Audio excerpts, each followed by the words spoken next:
All right, welcome back. I'd like to continue our conversation about how water moves through plants and talk some specifically about how water moves from the roots to the shoots. And so this figure here is a reminder of some of the parts of the plants and the anatomy of the plant as we look from the outside, outside of a plant root.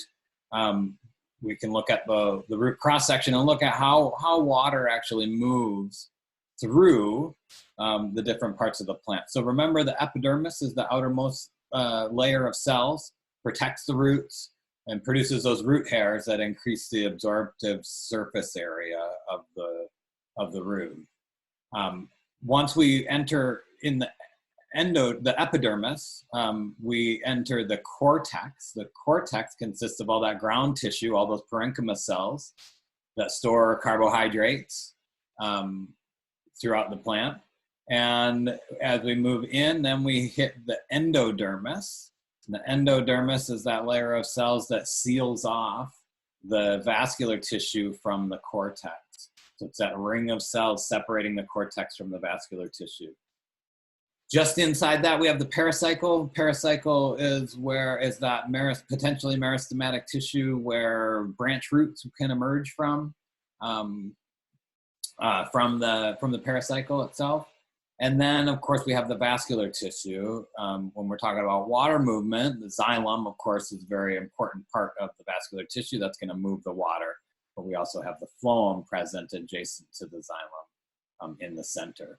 So we have this from the outside in: epidermis, cortex, endodermis, and then the vascular cylinder on the inside, the vascular tissue on the very inside of that plant root. And so what I want to talk about is how can we actually, and then once that enters once the water can get into the vascular tissue, well, then it can move to the rest of the plant. And so what I want to talk about now is how does water move from the roots, or actually from the soil, into the roots, and through the roots into the vascular tissue and to the shoots of the plant. And so if we, in general, there are 3 different routes that water can take entering the soil and moving to the vascular tissue. And so here we have a figure of that same thing, showing the water entering a root hair, moving across the epidermis, through the cortex, and through the endodermis and into the vascular tissue. And this is just a zoomed up view of that. And so there are really 3 routes that water can take to enter that root hair and move across the ground tissue and the cortex and into the vascular tissue. And so when water enters the root hair, remember, water's entering the root hair by that water potential gradient. And so we have to have a lower water potential inside of the root hair than the water potential in the soil. And so that is oftentimes regulated by the ion concentrations that are in there. So assuming that we have a lower water potential inside of the root hair from the outside, then water will enter the root hair itself. Water enters that root hair. It has 3 different routes that it can take to get across the cortex and into the xylem. The first of those is what we call the symplastic route. And so symplastic is meaning that it actually is moving through the cytoplasm of the cell, through the symplast of the cell. And that symplastic route exploits the plasmodesmata. And so this is moving through plasmodesmata in the cell. So that water is entering the root hair. Remember, plasmodesmata are these gaps, these junctions that are actually connecting the membranes from cell to cell to cell to cell in the plant.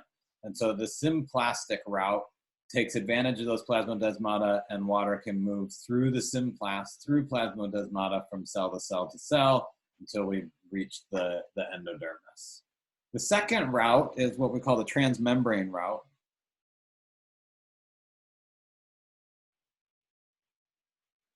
The transmembrane route moves, rather than through the plasmodesmata, it's actually moving across the membranes. And so it's across the plasma membrane of each cell. And this actually exploits what we call aquaporin channels. Aquaporins are proteins that are specifically made to allow water to move through. And so those aquaporin channels get used to move water across the membrane, across that semi-permeable membrane from cell to cell to cell to cell, based on the concentration gradient. Water in both the symplastic and the transmembrane route are moving across the concentration gradient from high to low in terms of water potential. The third route is what we call the apoplastic route. And these move through the apoplast of the cell. The apoplast is the outside of the cell. And the moving, using the porous cell walls to move outside of the cell. So never crossing the membrane once they get into the cortex. And so this is exploiting the water moving through the porous cell walls. And so once water is in the root hair, then it can get into the cell walls of the cortex and just move through that porous cell wall. Now, in all three of those routes, water ends up moving through the cortex and then hitting the endodermis. And the endodermis is an important spot in this, because remember, the endodermis separates the vascular tissue from the cortex itself. And the endodermis is lined with a waterproof material. So the endodermis here is a waterproof layer of cells.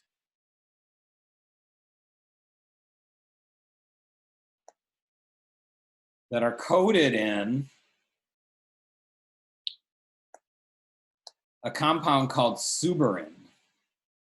And suberin is just a waterproof, waxy material that just seals off the endodermis. And so water cannot penetrate. Those cell walls have suberin surrounding them. This essentially creates a strip of cells that that water cannot penetrate. This is called the Casparian strip. Is the suberized endodermis in the plant roots. And so this effectively, water is stopped at the endodermis. And so if water is following the apoplastic route, water is stopped at the endodermis.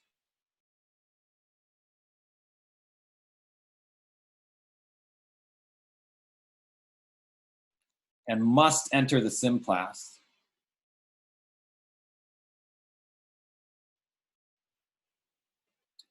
At that point, once it's in the symplast of the cell, then the water can move through aquaporin channels or through the transmembrane aquaporin proteins and actually get itself into the xylem.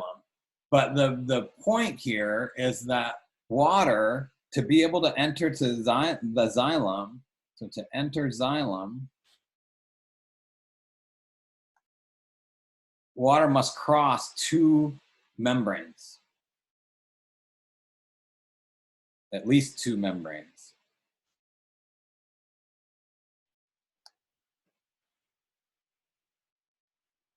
If it enters the symplastic route, the first membrane is across the root hair membrane. And then it moves through the symplast, through those plasmodesmata, until it gets to the Casparian strip of the endodermis, and it gets stopped there, and then it has to cross another membrane to enter the xylem.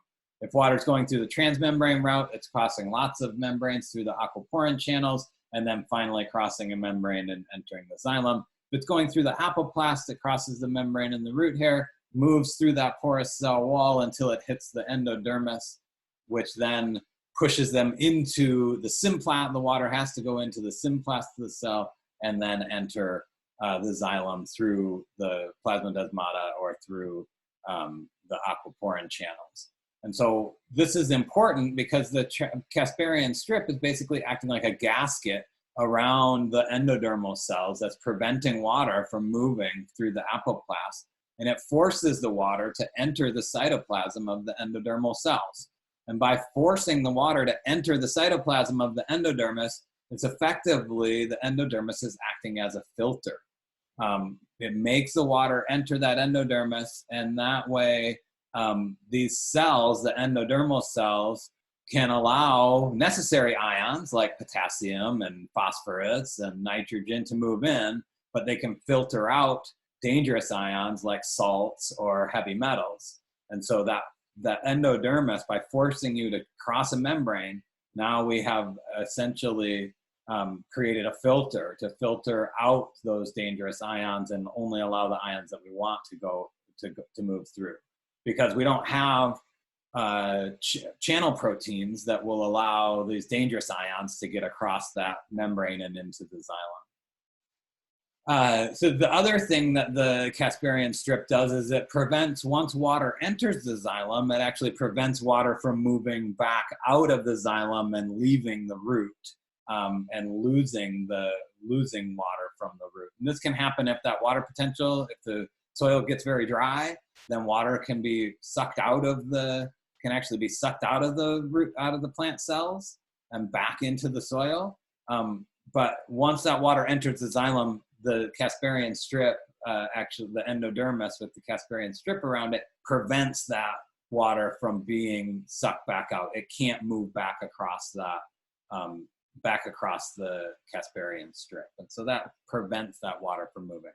Okay, so we've got three ways to get across into the root and across into the xylem: symplastic, transmembrane, or apoplastic. All of these have to then enter the symplast no matter what at the endodermis, and that endodermis can act as a filter to filter out any bad things and let good things come in. And then prevent the water from exiting the plant if our water potential gradients get reversed. And so this is obviously, these are important, this is a really important part of the anatomy of the root, is having that vascular tissue surrounded by the endodermis, and that endodermis being sealed off from the rest of the cortex. All right, so once that water can get into the xylem, there are really three hypotheses about how the water can move up the xylem and out into the leaves and out to the atmosphere. So how do we actually then move the water out through this, down this water potential gradient and out to the atmosphere? And there are three hypotheses about, there have been three sort of main hypotheses about how this can happen. And I'll talk about each of these. The first of these is called root pressure. And so as this implies, this would mean that water is pushed up by having a positive pressure.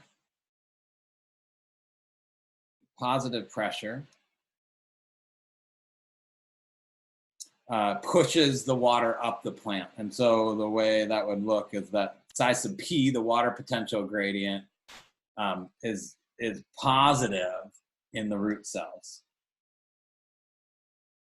And so if that's the case in the root cells, if we have this positive pressure, you could see that once that enters the xylem, the positive pressure is actually pushing that water up the xylem elements. That's the root pressure hypothesis. The second hypothesis about how this can happen is by capillary action.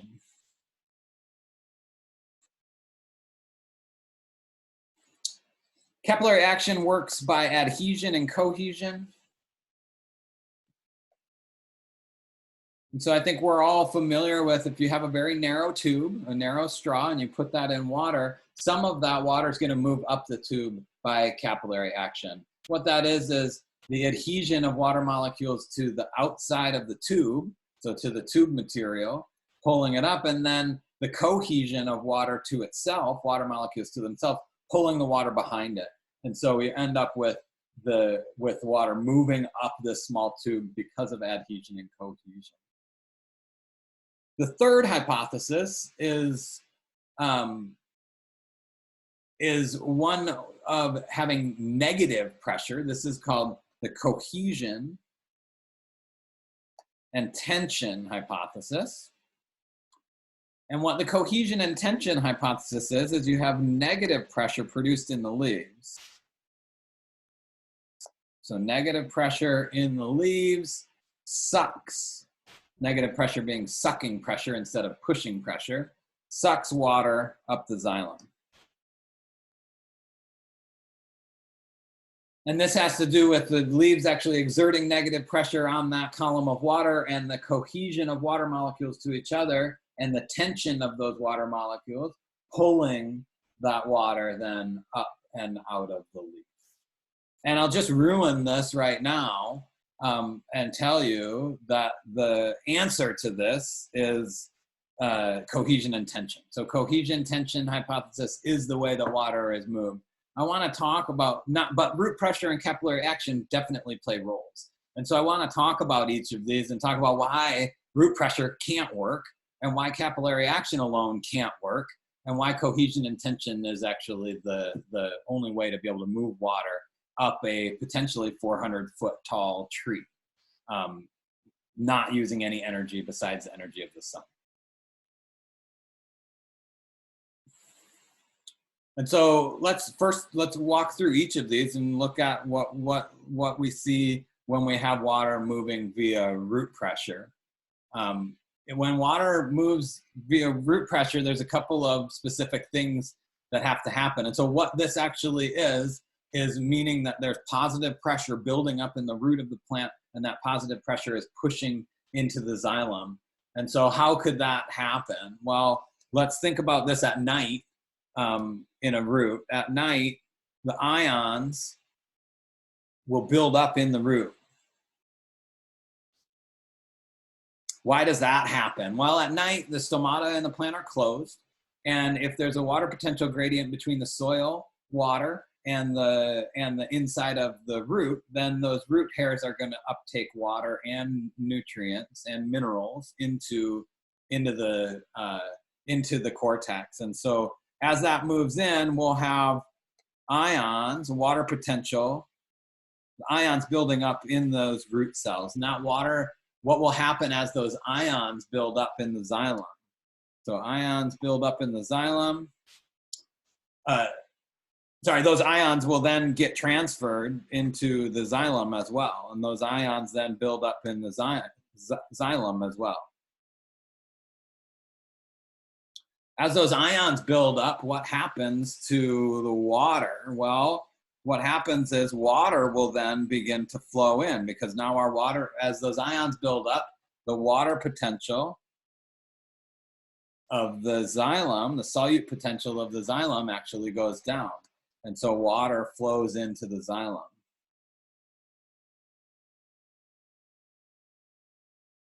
As water flows into the xylem, and as water flows into these cortical cells, the xylem and cortical cells, as water goes into those cortical cells, the pressure potential of the cortical cells increases. And so we end up with positive root pressure. So solute potential is decreasing, but as the water comes in, so H2O in, and that makes the pressure potential increase. And so we have this positive pressure building up in the root, and that pushes water up. That positive pressure is then transferred onto the xylem, and we end up pushing water up. And root pressure does happen in a plant, and we see this every morning, or many mornings, when you walk out into your lawn. If you walk out into your lawn, what happens what's in the morning in your lawn? You have this wet, dewy grass. Well, some of that dew actually is condensation from the relative humidity in the air, condensing as the temperature changes, as temperature decreases and you hit that dew point.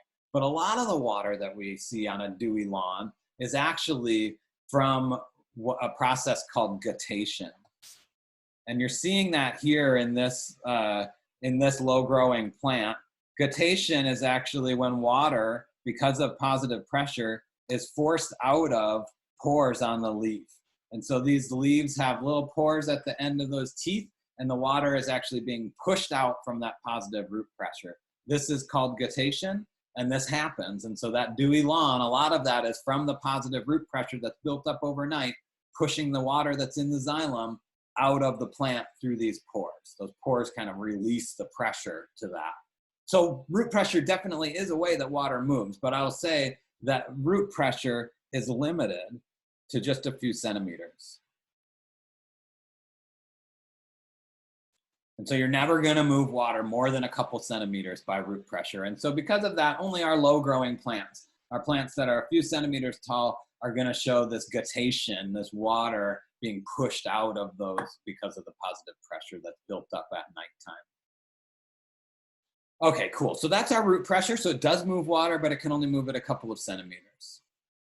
The second of those hypotheses was capillary action. And so if we think about capillary action, if we put a thin glass tube into a pan of water, we end up seeing that the water moves up that tube, and we see the formation of a meniscus. And the reason that this happens is that at that air-water interface, we see surface tension.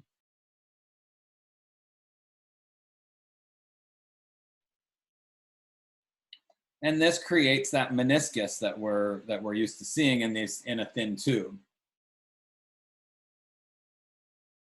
Meniscus and tension. And that tension is created because of the process of adhesion and cohesion. And so in adhesion, we have hydrogen bonds between the water molecules and the surface of the tube. And that adhesion is pulling that water up the sides of the tube to create that meniscus. As that water is being pulled up the sides of the tubes by adhesion, we have cohesion. Cohesion are those like molecules, in this case the water molecules, attracting to each other. And so these are hydrogen bonds between the water molecules inside of that tube. And so as adhesion pulls up, the cohesion of these water molecules to each other pulls on each other as well. And it creates this tension that pulls up that thin tube. The thinner the tube, the further that capillary action is going to happen, or the higher the capillary action will move water in that tube. The fatter the tube, the smaller that will be. And that has to do with this, the adhesion being able to transfer that pull to the water molecules below it, and creating that cohesion on those water molecules. And so capillary action absolutely is a way that water is moved in plants, but like guttation or like the positive root pressure, it can only move water a limited amount. And so capillary action can move water about, and of course this depends on the size of the tubes, but if we look in plants at the size of xylem, at the size of tracheids, we can move water about 1 meter. And so 1 meter is about as tall as a plant can be and move water just by capillary action. Now, interestingly, one of the groups of plants that we've looked at, bryophytes, are limited. Remember, bryophytes don't move water in the same way. They don't have vascular tissue, so they're limited by being in moist environments. However, there's a moss that can get to be about 1 meter tall. Those moths on their sporophytes, they have stomata on their sporophytes. On the gametophytes, they don't. But the gametophyte body of this tropical moss can get to be about 1 meter tall. And interestingly, that meter is limited by the ability to move water to the rest of the photosynthesizing parts of that gametophyte. So the green leafy part can get about 1 meter tall. That's a big ass moss. But that's as tall as it can get, and that is because capillary action can't move water past that approximately 1 meter mark, given the size of the hydroids, those pre-tracheids, pre-vascular tissue that we see in some mosses. All right, so that leaves us then with the cohesion-tension theory for water movement. And so I just want to talk through that cohesion-tension theory real quickly before showing you some examples of that. And so there's three sort of parts to the cohesion-tension theory for water movement. The first of those is that stomata have to be open. So stomata are open. Why is this an important thing? Well, stomata are open, and this creates, by opening the stomata to the atmosphere, this creates that water potential gradient. Remember, our atmosphere has very low water potential, very low solute potential, low water potential, and the leaf inside, the water inside of the leaf has a little bit higher water potential, and so we're able to actually then lose water through these open stomata because of that water potential gradient. So that's the second part, is that water must be lost from the parenchyma.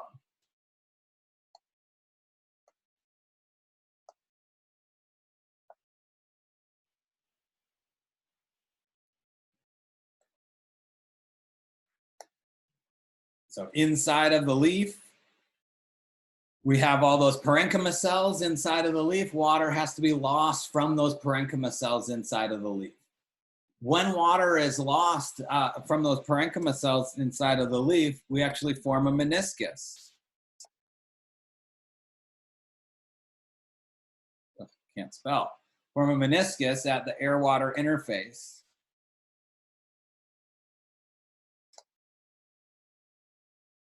And so think about all of your parenchyma cells with their cell walls. So here's a couple of adjacent cells. These are the cell walls. There and there, there's our cell walls. And we have water that is in between those cell walls. And that water in between the cell walls, so H2O in those spaces, that water in between those cell walls forms a meniscus at that air-water interface. And by forming that meniscus, we actually create negative pressure. Create negative pressure that's transferred to the water column beneath it.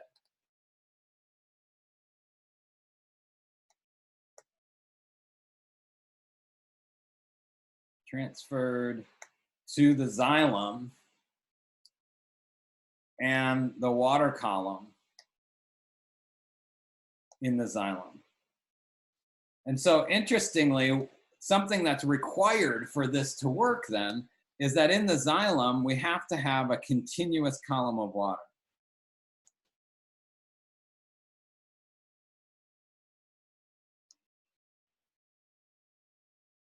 So this is necessary. Why is this necessary? Well, this is necessary for cohesion. So remember that as this meniscus is formed, the adhesion and the meniscus is formed from the evaporation of water off of the surface.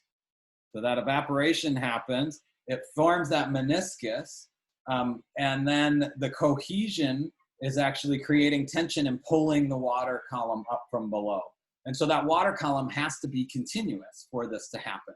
We have to have a continuous column of water for that cohesion tension theory for water movement to work.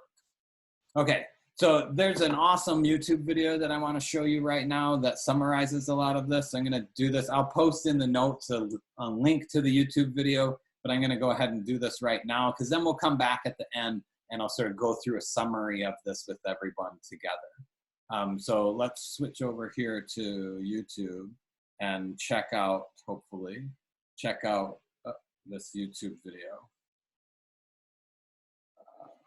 Of course, I lost it.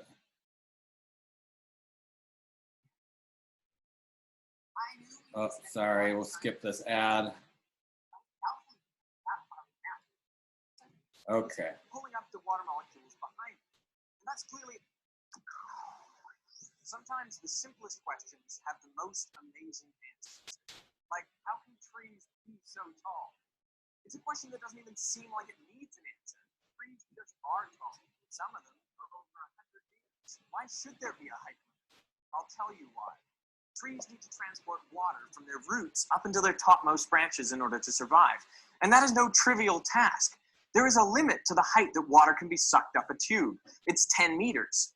If you suck on a long vertical straw, the water will go no higher than 10 meters. At this point, there will be a perfect vacuum at the top of the straw, and the water will start to boil spontaneously. For a tree to raise water 100 meters, it would have to create a pressure difference of 10 atmospheres. How would trees do that? When I posed this conundrum, a lot of people said the answer is transpiration. And that's when water evaporates from the leaf, pulling up the water molecules behind it. And that's clearly a mechanism a tree can use to create suction, but it doesn't help us overcome this 10-meter limit. The lowest the pressure can go is a pure vacuum, which I imagine is not happening inside of tree leaves. Right?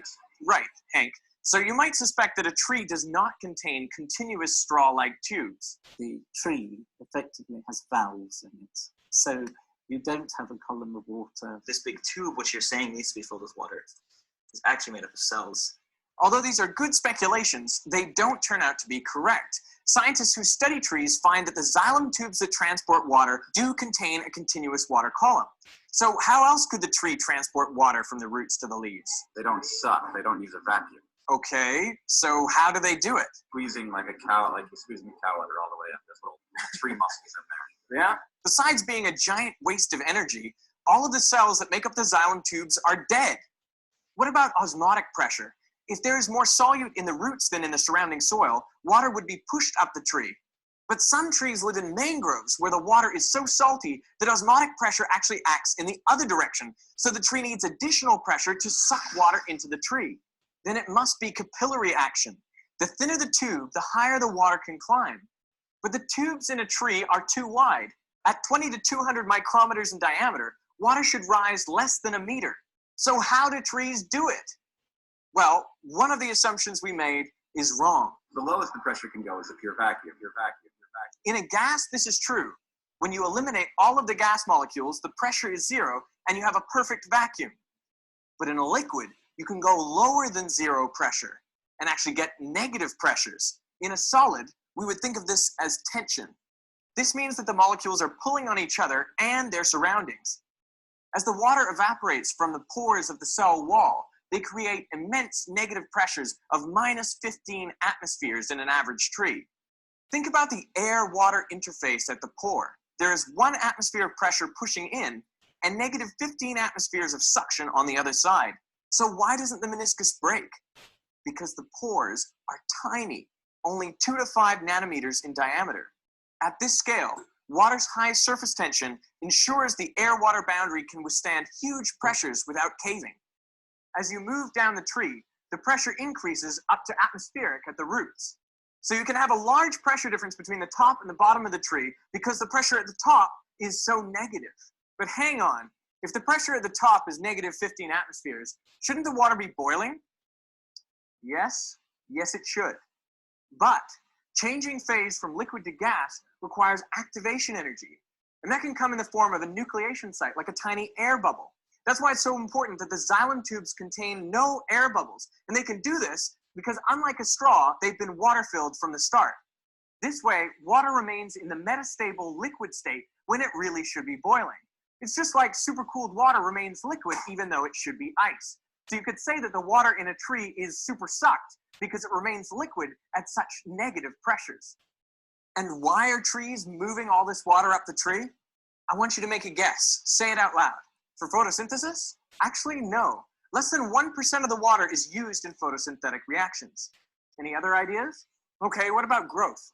Well, 5% of the water is used to make new cells. Well, so what happens to the other 95% of the water? It just evaporates.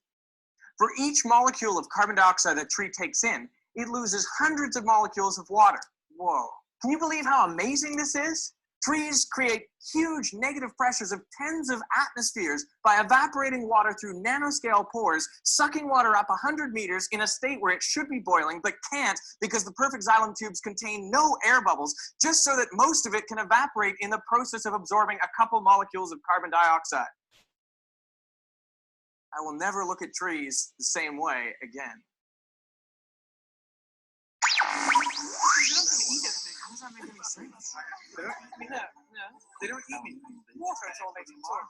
I'd like to say a huge thank you to Hank, Henry, and Professor Polyakov for making on-camera hypotheses. This is an essential part of the scientific process, even if your hypothesis turns out to be wrong. As Einstein said, a person who's never made a mistake has never tried anything new.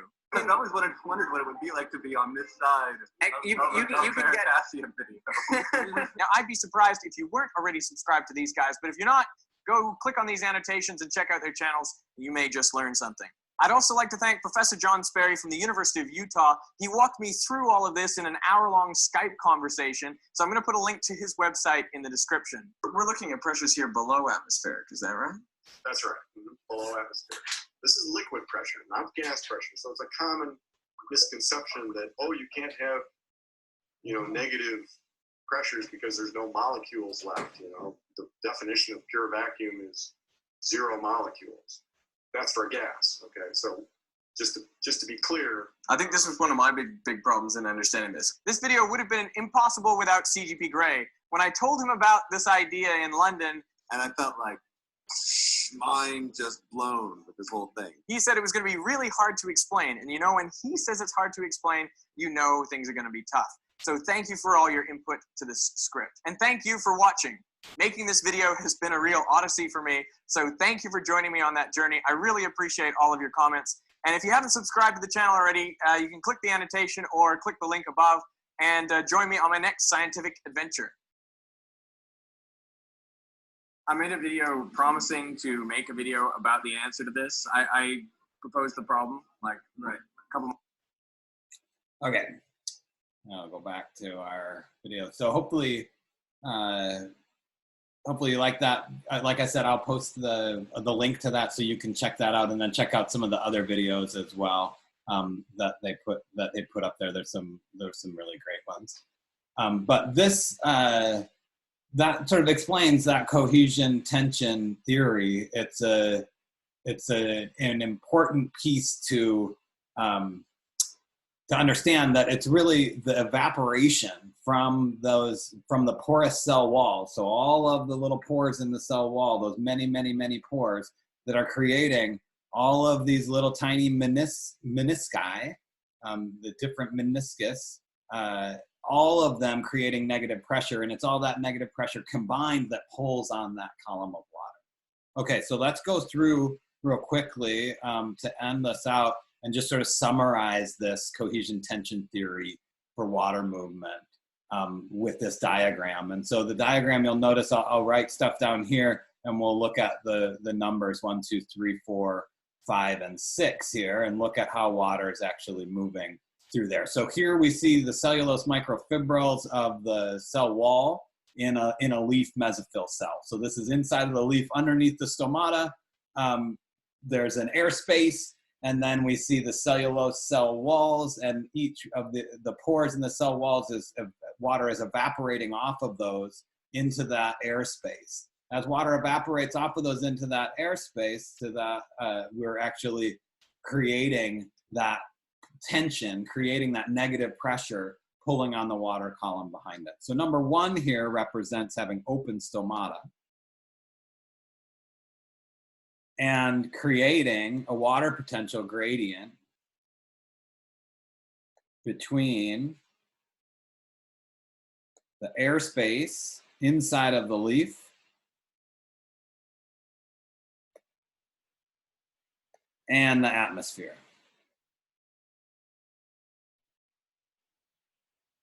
So we've created that by opening the stomata. We create that water potential gradient between the airspace and the atmosphere outside. Atmosphere outside being the most negative, and then less negative in that airspace inside, less negative in the cell walls of the mesophyll cells that are evaporating the water.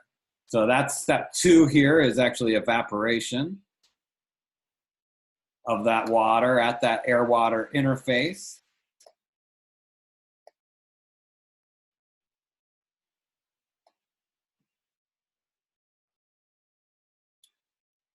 And this creates the negative pressure and the tension on the water column below it, so the pulling of that.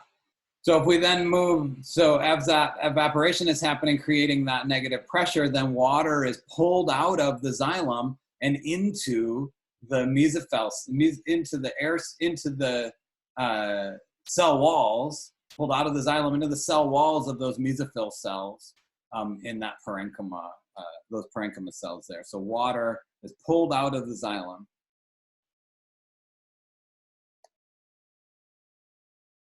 to the cell walls of the parenchyma in the leaf, pulling the water out. So that's the negative pressure pulling the water out.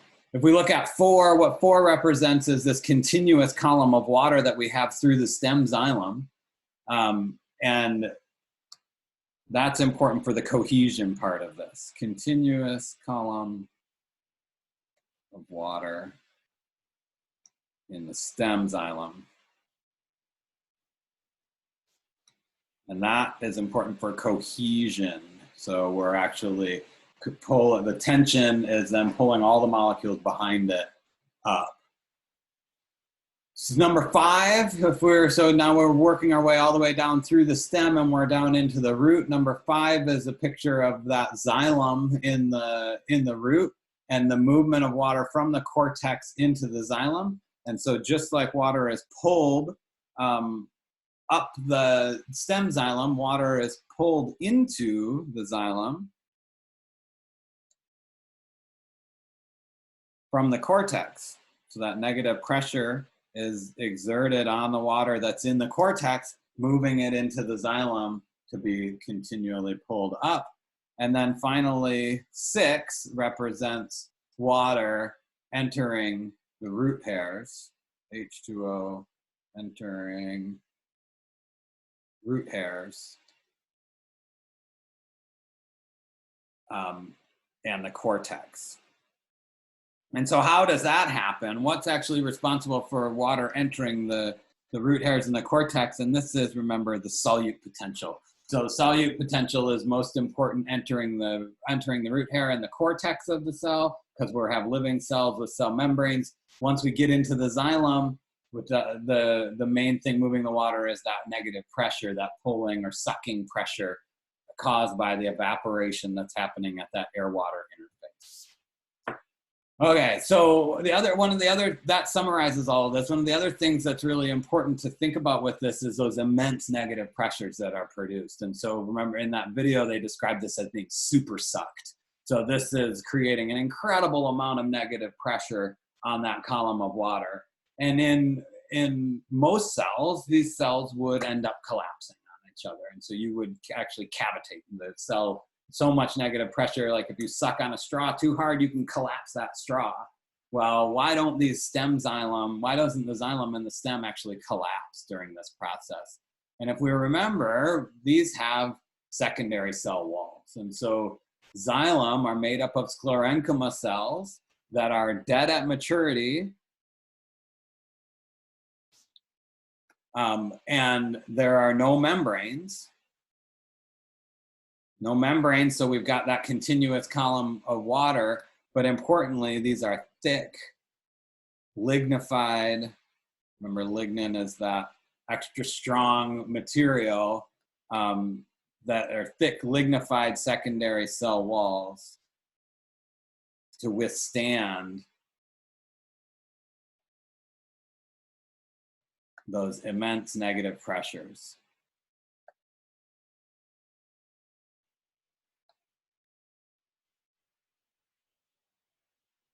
So secondary cell walls play a huge role here, and the dead cells play a huge role here in the movement of water. So with the cohesion-tension theory of water, we have to have dead cells with no membrane so you can have a continuous column of water.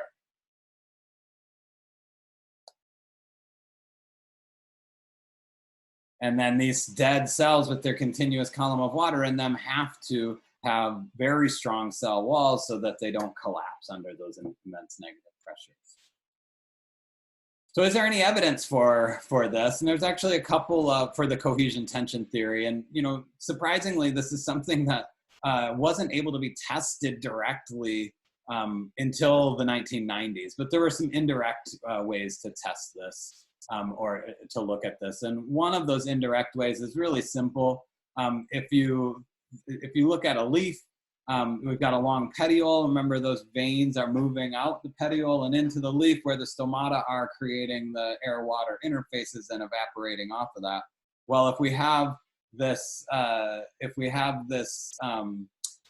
this tube inside of the petiole, if you cut that, what you can observe is you can see that immediately when you cut that, the water is, or the xylem sap, the water is pulled away from the cut surface, and that's because of that tension.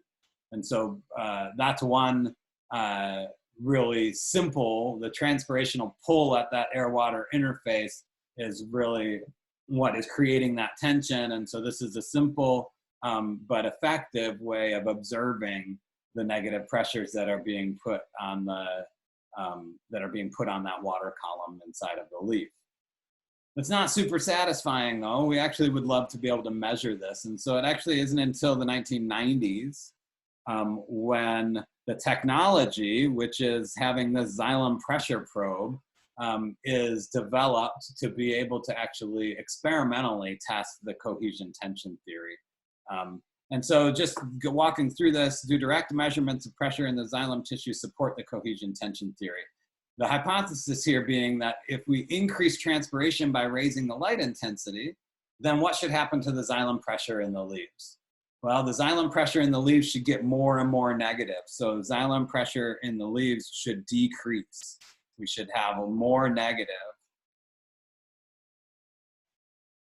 creating larger negative pressures pulling on that water column. Null hypothesis then being that increasing light intensity won't actually affect xylem pressure in the leaves because this has nothing to do with transpiration or evaporation from the leaf surface. And so here we can have this setup where we have a plant, we have this pressure probe that can actually be inserted into a xylem element. This is the technology that needed to be developed, but we can insert this little tiny probe into the xylem element and actually measure the pressure on that water column. Sorry, I'm going to skip this duplicate slides here and move down to our prediction then and results from this experiment. And so when we see this, we predict that as that xylem pressure then, like I said before, is going to decrease as transpiration increases with that higher light levels. And if we can measure the xylem pressure on the y-axis here and time on the x-axis, and over time we're changing the light intensity from medium light intensity to high light intensity, then we see that as we increase the light intensity, our pressures get more and more negative. Until at the highest light intensity, we have a very negative xylem pressure.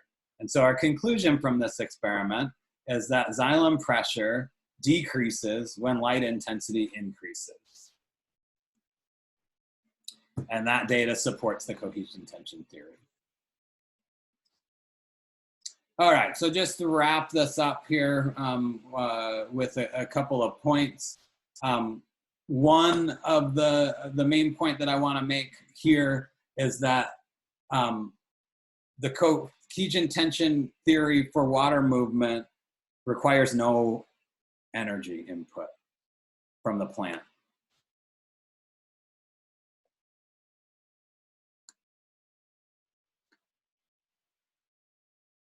It's a passive process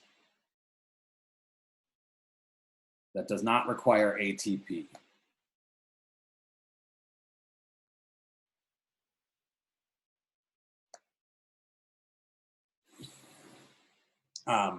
That's an incredible thing.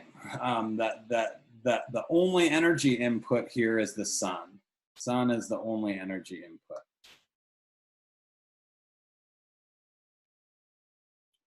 And so that sun, what's the energy input there? That's actually creating that water potential difference, the drier air on the outside of the leaf, and creating that evaporation from the surface of the leaf as the sun is there, the stomata open up and we start this process.